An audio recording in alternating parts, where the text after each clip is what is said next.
Hey, it's Norm from Tesla.com. I'm here with Paul Francis. We're at Comic-Con, Paul. Comic-Con! Now, you guys have Chronicle Collectibles. Chronicle Collectibles. Set up an amazing booth here. You got Kane from Tippett Studio, and you got your maquettes here. But something I didn't know you had here is from Ghostbusters. It's the 30th anniversary. 30th anniversary of Ghostbusters. We teamed with Randy Cook, who did the original puppet for the film. He retained his original mold all these years, and in about 2008, he asked me to restore that mold for him. Well, while I had it, he let me pull a silicone plug out of the original plaster mold, and now we have a Terror Dog. Terror Dog. So, is this Keymaster or Gatekeeper? He's both, because you get two sets of horns with him that are magnetic, that'll just pop in and remove, so you can have the Gatekeeper or the Keymaster.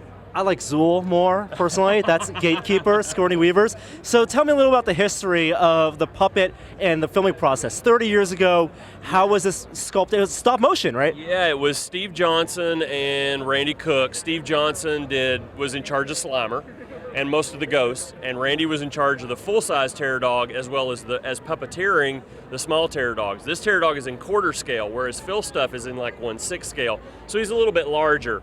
And it was just a magical crew back in the old Boss Film days. You know, they did such great stuff, and Randy puppeteered this guy for several different scenes in the hotel, running down the street, and even the rooftop scene. So this was based on the original puppet. How many puppets did they have, and it was actually armatured inside for the stop motion? Yeah, absolutely. They did a couple of the puppets. I think they made 2 or 3, and then they made a bunch of maquettes, which were the same thing.